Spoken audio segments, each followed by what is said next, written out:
there's a sense that you didn't have to get a college degree to go into sales. Anybody could do it, or that it didn't fit the ivory tower model, so to speak.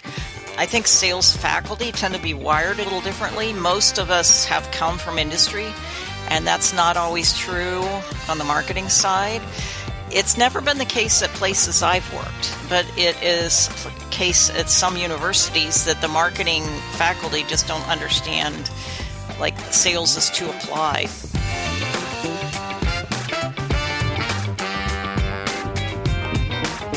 Hi, friends. Welcome to the Sales Enablement Podcast. I'm your host, Andy Paul.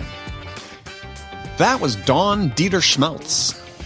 Dawn's a professor and the J.J. Vanier Distinguished Chair in Relational Selling and Marketing, as well as the director of the National Strategic Selling Institute at Kansas State University. And in our conversation, we talk about the growing importance of educating the next generation of salespeople and the growth of sales degree programs at colleges and universities across the United States. We talk about the students that enter these programs, the curriculum that is taught, and the faculty that does the teaching. We also dive into the data about graduates from Dawn's program in terms of the jobs and salaries they are able to attract. And we also look at the topic of how well these graduates of the National Strategic Selling Institute are actually performing in the real world relative to their peers. So we get into all of this and much, much more. But before we get to Dawn, I want to remind you to subscribe to this podcast wherever you listen to it. And also remind you to check out my latest book, Sell Without Selling Out. It's a modern human-centric framework for increasing your win rates and shortening decision cycles without using the salesy behaviors that your buyers hate. It's available everywhere you shop for books and online and stores, so thank you. All right, let's jump into it. Dawn, welcome to the show. Thank you. Happy to be here. Pleasure to have you. So tell us a little bit about you and what you do. So my name's Dawn Deeter, and I am the director of the National Strategic Selling Institute at Kansas State University, which is a lot of titles for the fact that I teach undergraduate students how to prepare for careers in sales. Yes. So I'm a professor and teach classes, but then also run the program. Got it. Okay. Yeah. Well, so how did you get the name, the long name? The long name.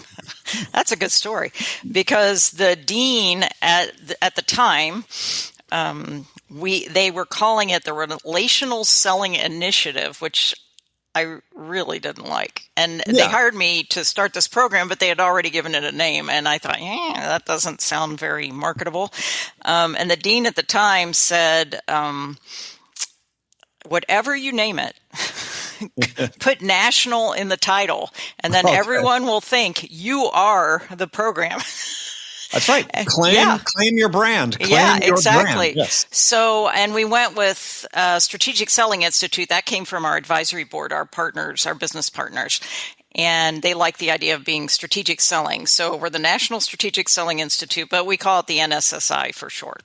Okay. But at heart, it's a way for kids to get a degree in sales. Exactly. Yeah. And is it a BA or a BS? It is a BS, and It is, there's two components to it. We started out as a certificate program, which is exactly like a minor, except you can't minor in your major at K-State, so you get a certificate, and then anyone in the university can earn it. So we get students from agriculture getting ag degrees. We get students from kinesiology that want to go into medical device sales. And so we're pulling from across campus students that are interested in a specific field, but then they want to also supplement that with knowledge about sales. And we had that program in place since 2013. And then in 2018, we launched the major. And so students can now also major in sales.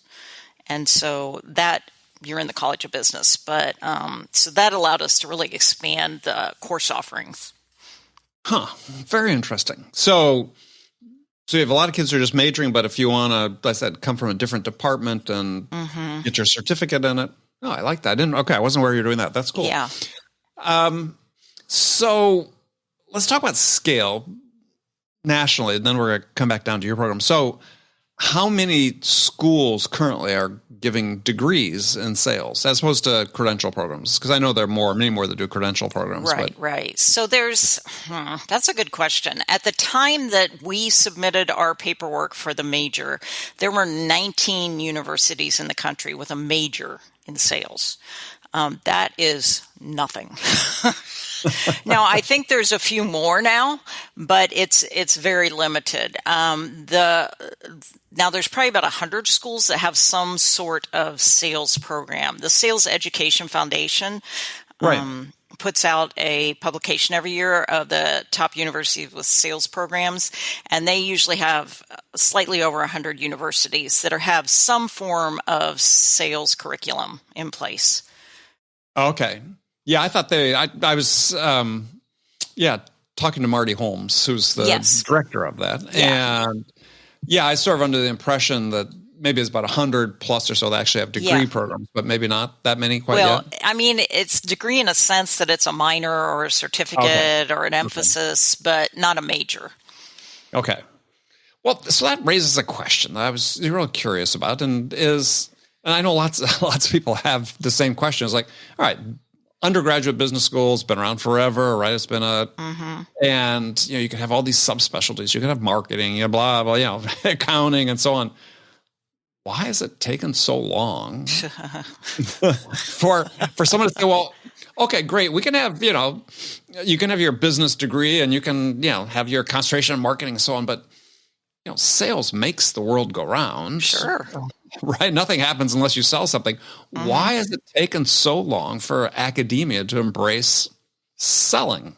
I think, not that you can speak for everybody, but I can't. But I just judging from my experiences and just talking to other universities that have sales programs, sales has always.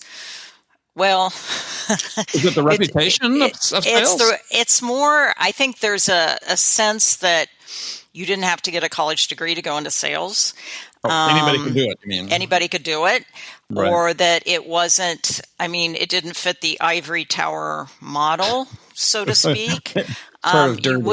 You will find that I think sales faculty tend to be wired a little differently. Most of us have come from industry, and that's not always true on on the marketing side. Right. And I know that it's never been the case at places I've worked, but it is. I know the case at some universities that the marketing faculty just don't understand.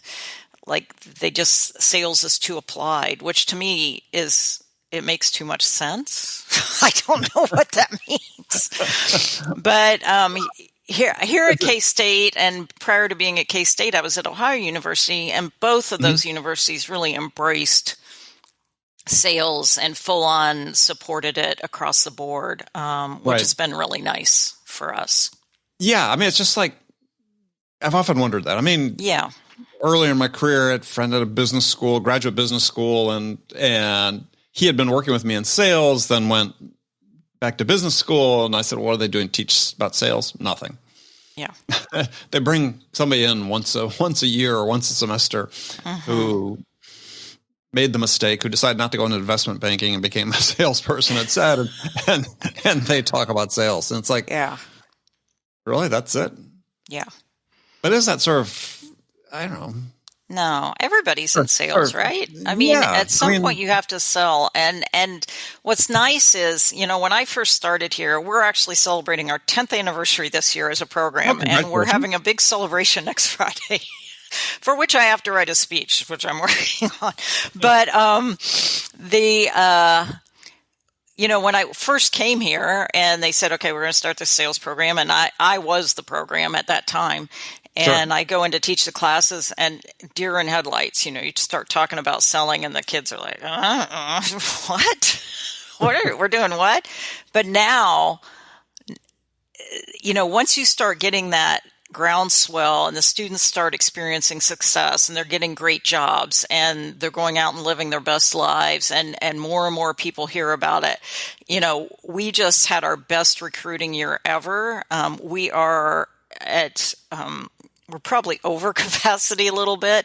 We accepted over 200 new students this year into our sales program, and we're finding that kids are coming from high school to come into our sales program, really? Which was the dream. That was the dream. So when you say you're accepting kids into your program, is this so kids have to come in and what? Oh, so they have to apply to get in. Business school so and then apply. Yeah, our program's a little different than the rest of the university, actually, and we set it up this way to some extent to be able to control capacity, but to also just our program is somewhat curricular and somewhat extracurricular, and we do a lot of professional development. So we want to know who's in our program, and we want to know what they want to do. We are very hands-on with placement. We make sure they get jobs. We make sure they're fully prepared for that job. And so we want to know who you are in our program so that we can make sure you come out of here representing the brand and you can sell. Okay. And so students, go ahead. Well, I was going to say, so students apply into it once they're at Kansas State already? Yes. Okay. And so, they either apply for the certificate or they apply for the major, and we accept applications every semester. And then what are you looking for? Yeah. Say that again. What are you looking for? So when an undergraduate applies, we're looking. There's a grade point minimum, so that's the initial bar. But then we're looking for some type of interest in learning how to sell. We want to teach them to be fearless and to be willing to make themselves a little uncomfortable and try new things. Mm-hmm. And so we're just looking for that little bit of spark that says, this is something I really want to do. And so we make them answer a few questions and do an extra step just to make sure that they understand this is special. Mm-hmm. That if you're in this program, you're going to come out of it with something that's really special and really going to prepare you for success. Interesting. Now, you said that take that extra step. That extra step is the application, or is there another? Yeah, the application process. Sometimes we do interviews. It depends on. We tend to know a lot of our students as they come through that initial sales class. So we get references and things like that, so that we know who they are. But it's a very hands-on program.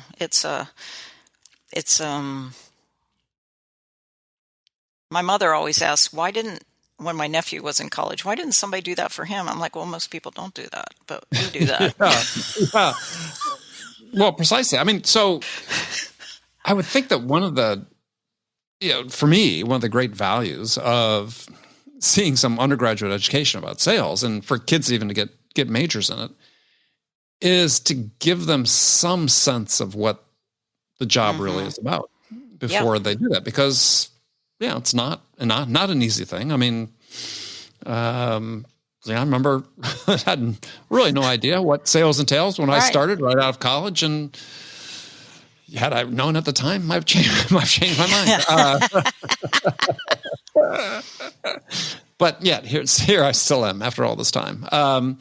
So a couple questions. One is, I just wondered, you said the program's very popular, but students to some degree have to be aware sort of this, the general reputation of salespeople, which is something that, many of us have spent a long time fighting against. And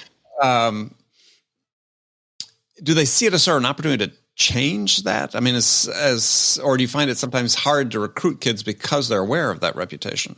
It's a little bit of both. And I will say that if they have a parent in sales, they probably, a lot of them understand the difference. Like one of our things that we're trying to do, our areas that we're trying to develop is engineering, and get more kids from engineering to get a sales certificate. That is difficult. That is difficult because the engineers, that's not their thing. But occasionally we get a kid whose parent, mom or dad, is a sales engineer. And then they are in because they understand what it's all about. And so if they have a parent and they see that, but we are fighting some misperceptions. But we also, one of my students said this couple years ago. And I just thought it was interesting because I was talking about the recruiting, and because we send our students out to do the recruiting, they're charged. We have a committee of students that goes out, and she said, well, Dr. Dieter, everyone knows all the best students are in the sales program. I said, do they? Is that a thing? I thought, that's good. Well, I think getting people from engineering is a great idea. I mean, I've made a career of recruiting people from engineering into sales. And, the first reaction across the board of people in engineering is, oh, I can't do that. Right. So I'll say, well, why? I said, well, I can't convince somebody to buy something they don't need or want. And I said, well, that's perfect. Right. I said, why would you want to do that? That's not what sales is about. He goes, what? Sales is not? That's not what sales is about? I said, no. Sales is about solving problems. Oh, well, I do that. Sure, as an engineer, you solve problems every day. Okay, well, I can do that. I mean, if you just position it the way it really is, instead of the people's perceptions of it, then it's like, oh, and these people have gone on to become very, very successful at it. I mean, I think it's such a great blending of backgrounds, the technical with the sales. Right. And that, I mean, we do try to stress that it's really just a conversation. It's a conversation where you're trying to see if you can help somebody solve their problems. Yeah. Well, everybody knows how to do a conversation. That's why I get really irritated and always have in the past when I was trying to help some of these people make a transition into sales. And somebody would say to you, well, they don't have the people skills. I'm like, well, they have friends. They have family. They can talk to people. Oh, you mean they're not this outgoing, overbearing type that everybody thinks that sales need to be? Yeah, they're not that. No, that's just fine. I mean, do you find kids sort of feel like they have to have that personality type? Occasionally. And I spend a lot of time talking to them about they don't have to have that because it's really, I mean, introverts make great salespeople because they listen. Absolutely. And I mean, we certainly have students that are like that, but I occasionally run across students who have a sales voice, and I'm just, get rid of it. I don't want you talking. Just talk like a normal person. Just talk like you talk to your friends. Right. Just talk normally.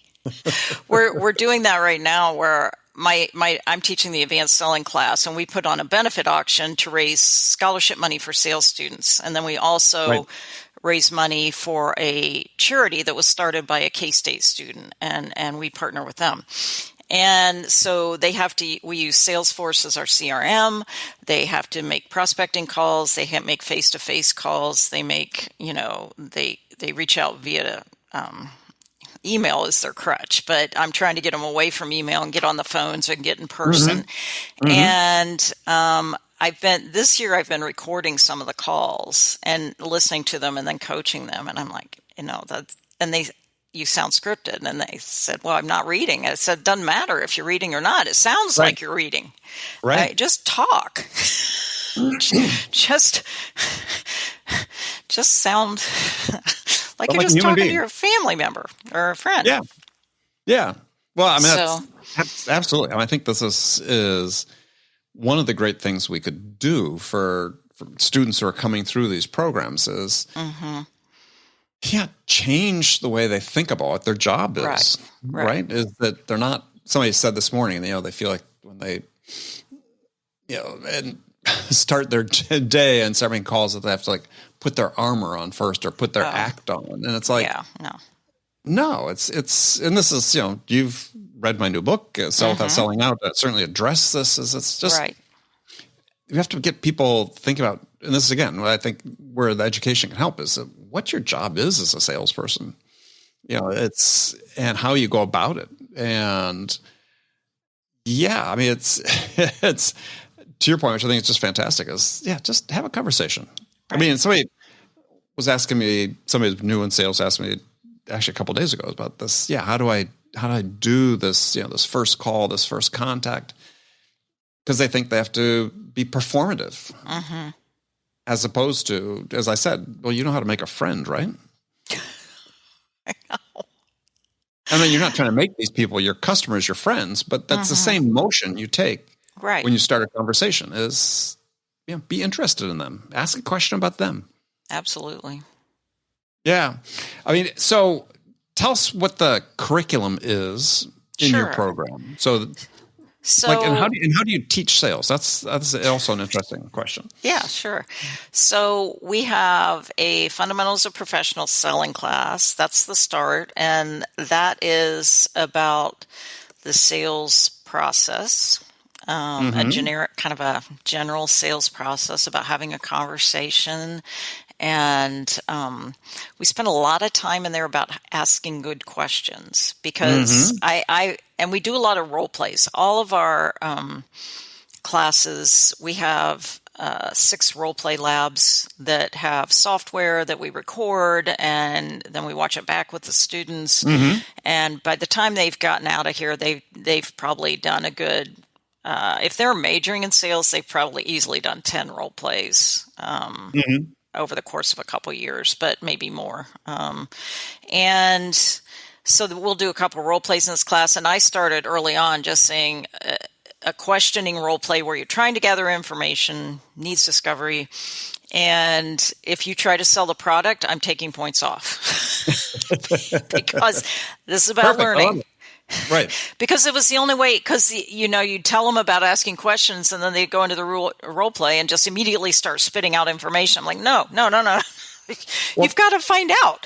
And so. But I want to pause there for a second because this is a really important point is where do people pick up that idea? That's a good question. That they have to sell first before they ask questions and understand. Because this idea about pitch first. Right.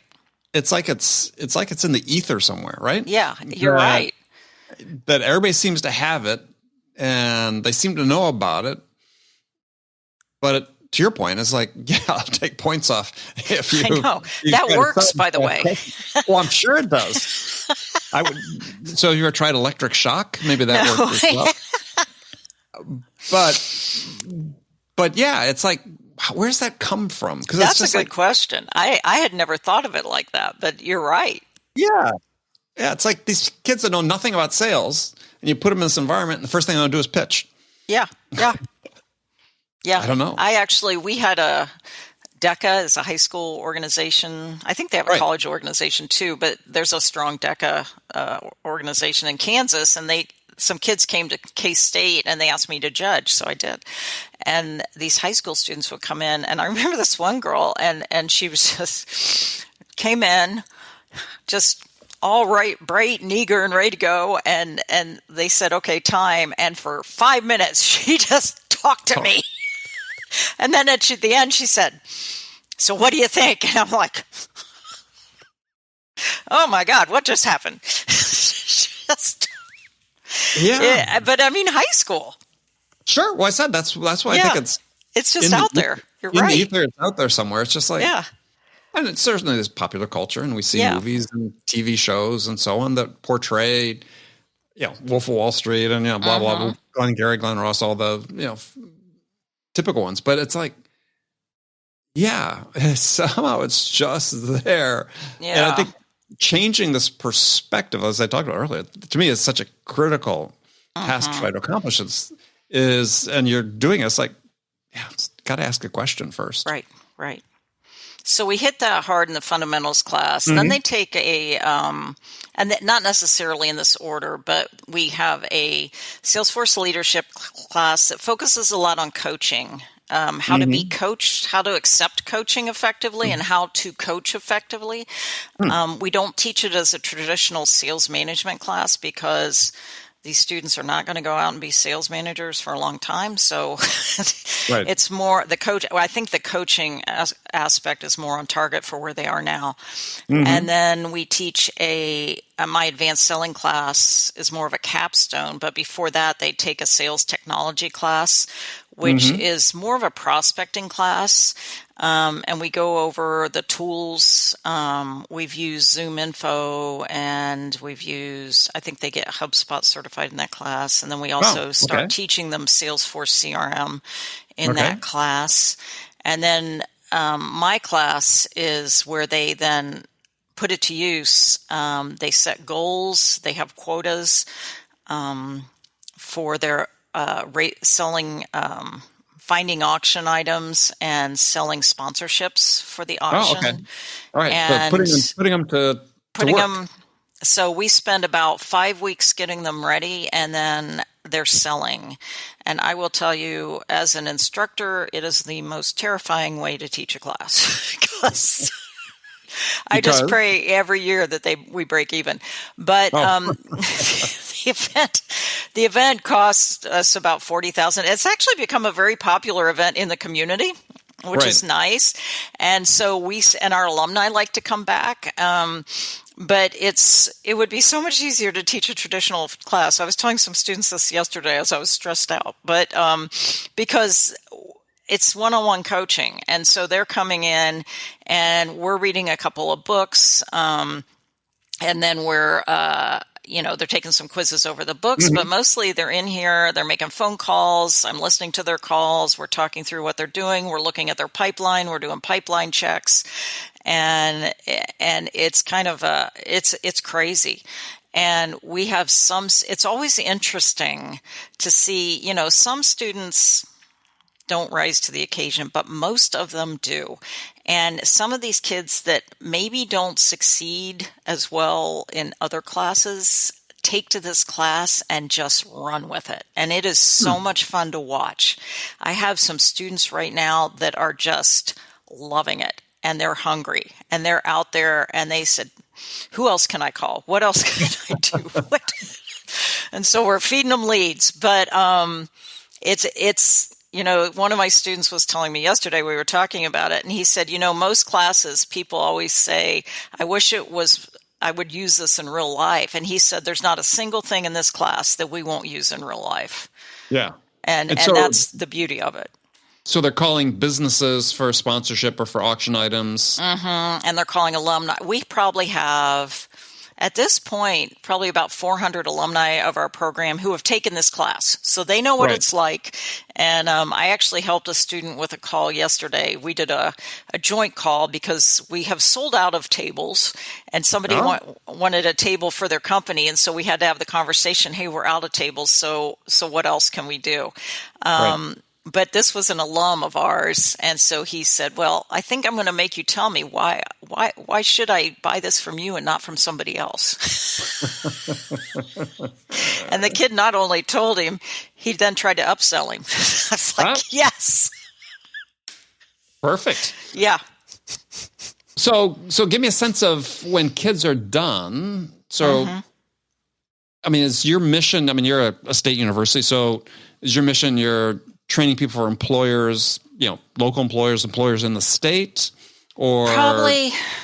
Well, first of all, my philosophy is, I don't care as much how they do in the class. I care how they do in life. So we are very long-term focused in our program, not just me, but the rest of the faculty as well.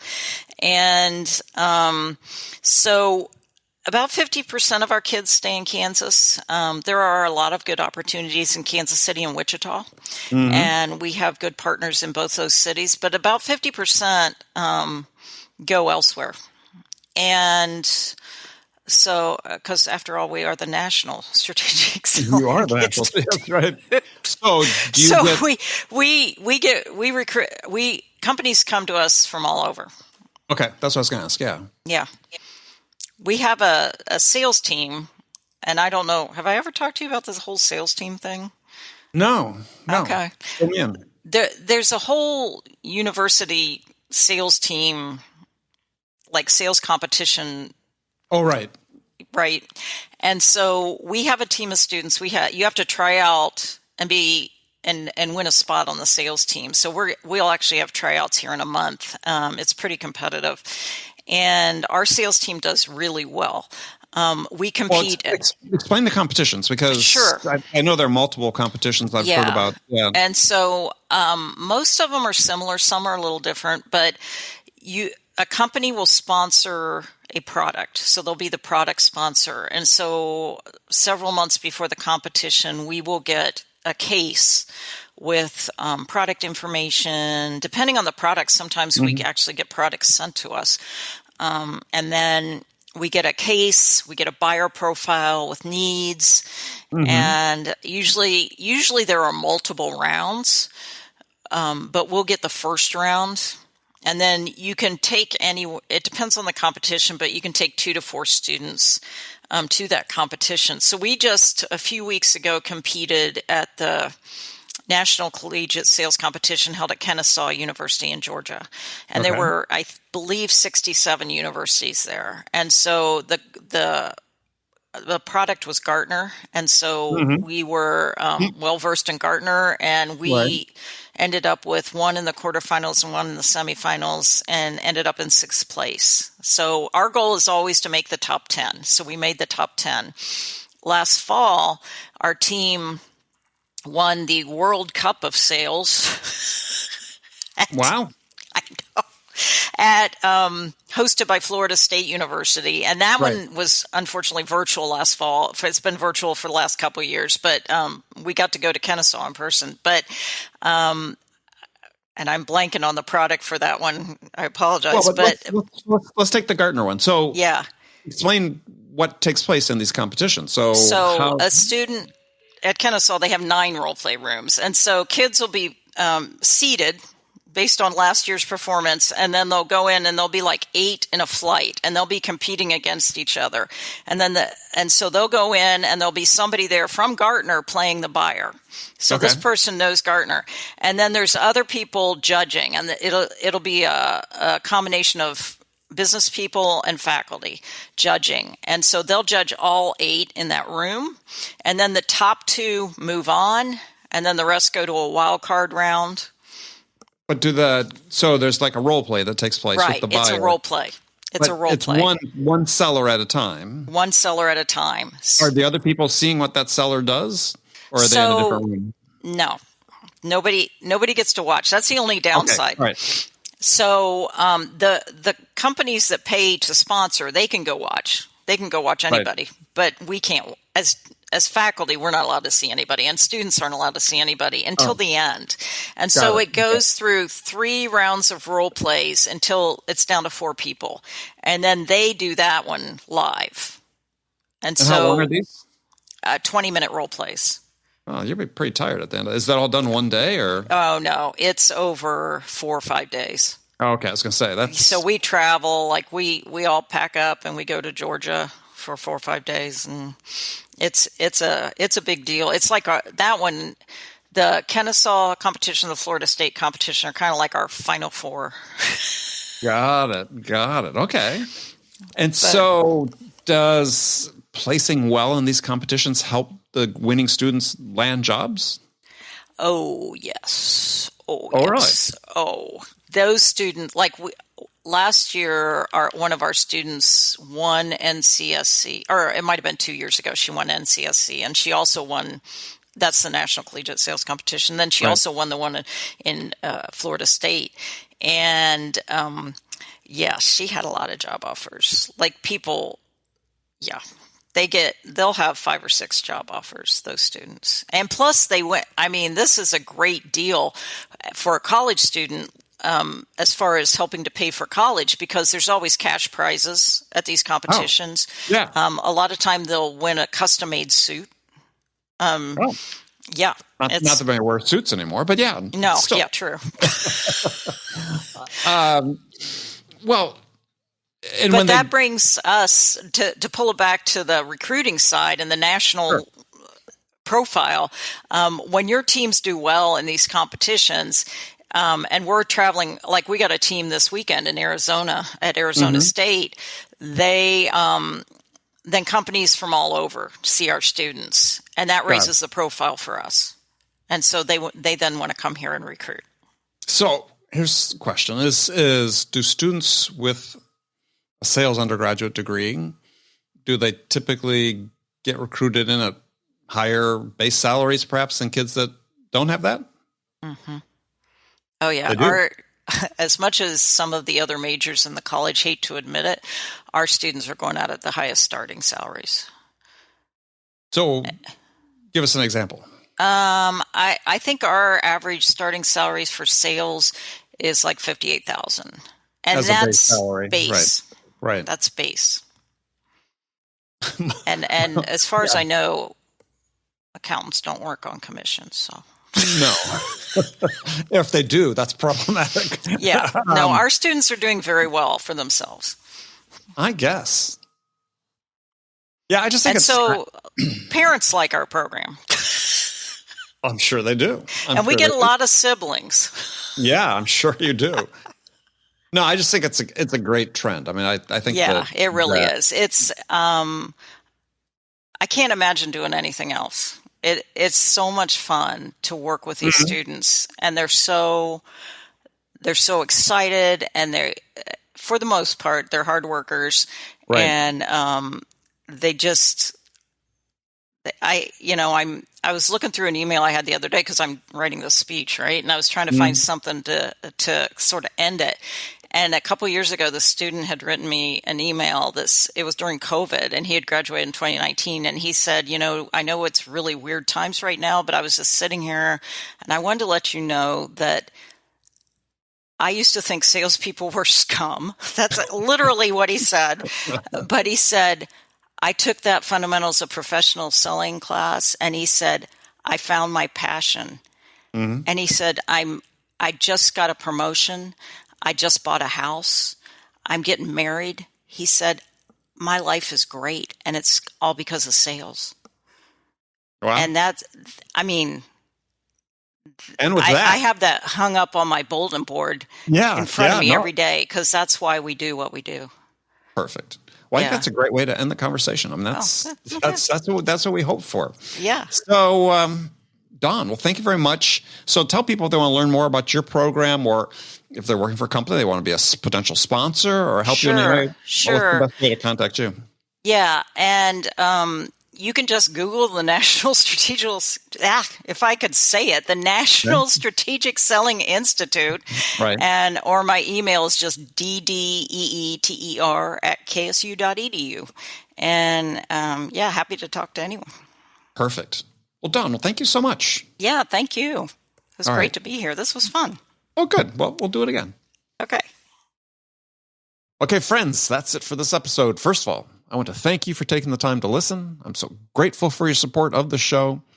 And I want to thank my guest, Dawn Deeter-Schmelz, for sharing her insights with us today.